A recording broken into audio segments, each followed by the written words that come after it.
Cult following. The admiration that is felt by a particular group for a film, book, band, etc. Many cars have cult followings because they're either, very spicy like a GTI or very weird.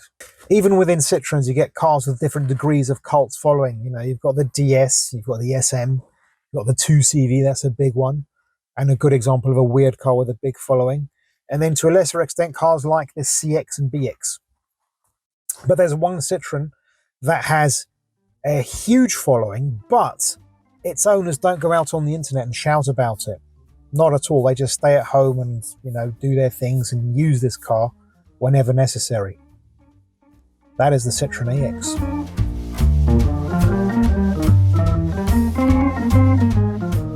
But first, we need to delve into some history.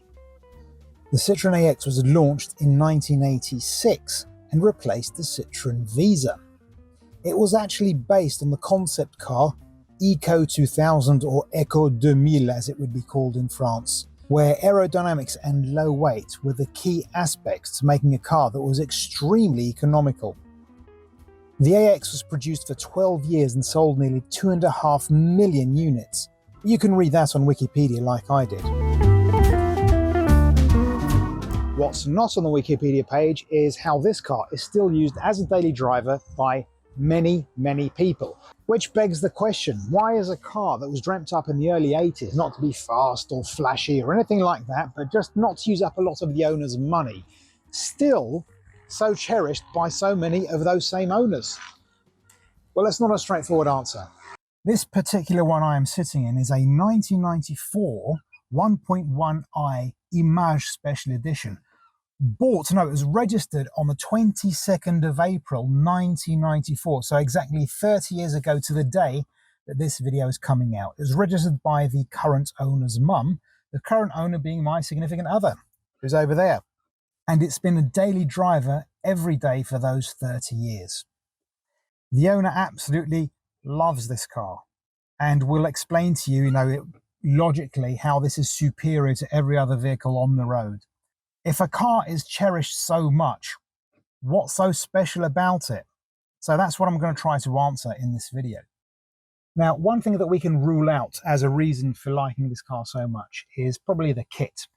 By modern standards, this car is as well equipped as a Rolls-Royce, if that Rolls-Royce were a burnt-out husk. To give you an idea, this car has no power steering, no alloy wheels, no air conditioning, no ABS, no side impact protection system, no split folding rear seats, no armrest, no center console, no electronic stability control, no rev counter, doesn't even have a temperature gauge, and I could go on and on here. Now, this lack of kit might sound terribly Spartan to us here in 2024, but this Image Special Edition is actually rather well equipped for a Super Mini of the time. It's got things like a fuel-injected engine, metallic paint, power windows up front, and even central locking. That was rather good value. Now, today's best-selling cars are all very expensive things like BMW 3 Series and Tesla Model Ys and big fat ugly SUVs. But back in the 80s and early 90s, at least here in Southern Europe, things were very different. What would dominate the road mostly were your Renault 5s, your Fiat Unos, your Opel Corsas. People didn't buy the car they really wanted. They bought the car that they could afford. It was very important. You had to scrimp and save to really be able to afford the essential things in life, which of course back in the 80s was cigarettes. Yes, just like any car from the 20th century or Southern Europe or both, it could be the most communist bargain basement craptacular just engine on wheels car. It might not even have indicators or a fuel gauge, but it will have ashtrays. Let me show you. So there's this ashtray here, which I'm not going to open because it's full of rubbish. And then there's this one here in the back for the passengers. Yes, rear passengers don't get headrests, power windows, or even an armrest, but they do get somewhere to stash their used ciggies. Sorry about the mess. Small caveat before we continue, please keep in mind this is my significant other's everyday car that she uses at her farm. So it's going to be very dusty in here and very not clean. So please forgive us for that. Now, a scarcity of standard kit can be argued as something that will make a car more reliable because there's less to go wrong. Well, in truth, this car is a lot more reliable than you would guess a French EcoBox from the 80s would ever be. Well, it's actually the 90s, but let's gloss over that. For example, this car has been starved of oil, water, and tyre pressure by the owner rather regularly, it pains me to admit, but it's never left its owner on the side of the road. Well, actually, it has once. Now, even when things do break down or need replacing, it won't break the bank because parts for this car are cheap and readily available, and the clever simplicity of the car makes fixing things easy. For example, these rear light clusters are held in by plastic wing nuts. They've been here for 30 years, so we can probably say that that's a reliable solution. So much so that my own Citroen C5, which is of a more posh segment, its lights are also held in with plastic wing nuts. So this works. Also, you probably can see these tubes here. So they're the tubes that lead to the washer nozzles in the front and the rear. The motors failed and I had to replace them. And they cost a princely sum of €7.42. And by the way, that's for both of them. Both together cost €7.42. Brand new. When this car was already 25 years old. How brilliant is that? This car, I've already mentioned, it's a 1.1 fuel-injected petrol engine. It's got 60 horsepower, or at least it did when new. This will still do, to this day, about 7 litres per 100 kilometres in town. It's about 40 mpg in the UK. And a diesel version of this very same car went from Dover to Barcelona on a single tank of fuel. And I think it held, I don't know if it still holds the Guinness World Record, but it did at the time. It did 1,000 miles or 1,609 kilometers on 45 liters, which is 10 gallons. So that's 100 mpg or 2.7 liters per 100 kilometers. One reason why this car is so economical is because it's so light. This weighs about 700 kilos. A base model in the 80s, I think it was a 10 TRE, it was a 1 litre carbureted version. That weighed about 640 kilos. And then you had the GTI with 100 horses galloping out of its 1.4 litre engines. Yeah, they were very popular with the boy races, especially here in Portugal in the mid-90s. And they're also a very popular way for them to get killed. There are 2 dragonflies shagging on the car now. In my youth, I would hear stories about how young men with more enthusiasm than talent would fly off the corners in their AXs and wrap themselves and their cars around a tree, lamppost, or whatever stationary object that lay beyond the edge of the road. Many said that it was the prime cause of death on Portuguese roads, but don't quote me on that. This was hearsay, and it was also in the days before the internet, so I can't back that claim up. Now, we've established that it's durable and it's economical, but those things together, that's not enough to justify why this car is so popular with its surviving owners to this day. Now, obviously, one of those reasons cannot be practicality, because after all, this car is only 3.5 meters long, so it can't be that practical, can it? Well, actually, it is very practical. Even though it's such a small car, like, I fit in here rather well. I'm 1.86 meters, which is about 6'1". And I would say space isn't abundant, but I don't feel particularly cramped in here either. In terms of, like, for example, storage, you've got this tray down here, which is brilliant. So you can put phones, you can put keys, you can put, for example, the owner has her purse down there. On the sides, you've got these long, narrow store pockets, which can, well, back in the 90s, they take a lot of CDs. Certain versions of the AX had like a wine holder in the door. Wine bottle holder, I should say. Then also, you can actually fit 5 people in here.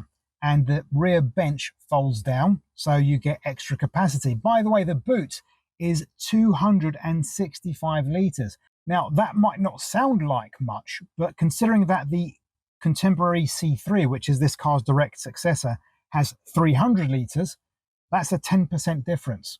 And this car is only, as I say, just over 3.5 meters long. Also, can't forget the nice, capacious glove box. And even those futurists at Citroen made a place for you to slot your modern smartphone, and even if you like, your wallet down in the middle. Now, of course, you must be thinking, because it's a small econo box with a 1.1 litre engine, it's going to be an absolute pig to drive. No, not at all. In fact, it's quite the opposite. Because it's so light, everything here is all paper thin. It's off the line like a cockroach when you turn the lights on. And also because it has no power steering, it's very direct. The rack and pinion setup allows every single motion that you put into the steering wheel to be translated into movement in the wheels. And then you feel everything. It's amazing, which makes it absolutely freaking amazing to drive. It's a lot more, whoa, and it's not that bad. In terms of suspension, at least this model, the 1.1i Image, does a fine job of keeping the car upright and ironing out some of the bumps, not all of them. Whee! Thank you, sir. But this is an absolute blast to chuck into the corners. Frick yeah. Oh, rally stage. Whee! My wife's going to kill me. And this is the thing. Because it's such a small, underpowered car, you can take it to the raggedy edge very, very quickly, which makes it incredibly exhilarating to drive. Woo!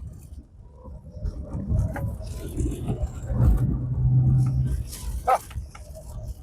No, you're not going to set the world ablaze, but you don't have to.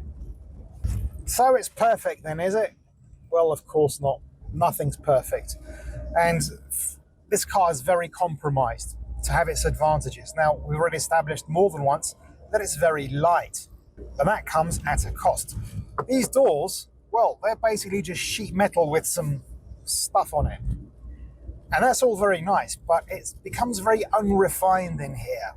Especially, for example, if you decide to go on roads that are less than ideal, as I shall now demonstrate. And then you get on the motorway. The 60 horsepower was fine back in the 80s and 90s when basically nearly everyone else had either 45, 50 or 60 horsepower. But these days, even a modern Super Mini, like that Citroen C1 over there, feels like a behemoth next to this car. My God, don't even get me started when a lorry overtakes you. Crumple zone for the front is basically, well, it's near the back window. And if you're going to go on long journeys, anything above, I would say 90 to 100 kph, which is 60 miles an hour, this car will struggle. And it gets very loud in here. And I've done journeys in this car, so I can attest to that. When you get to the end of, say, I don't know, 60 miles or 100 kilometers, your ears are practically bleeding, your back is crying out for mercy, and you just want to get out of the car and stretch yourself and not do it again. But always fun to drive. And besides, the fact that this car has these drawbacks in terms of motorway performance didn't stop its owner from crisscrossing the country several times with it chock full. But then I suppose love is blind, or in this case, deaf.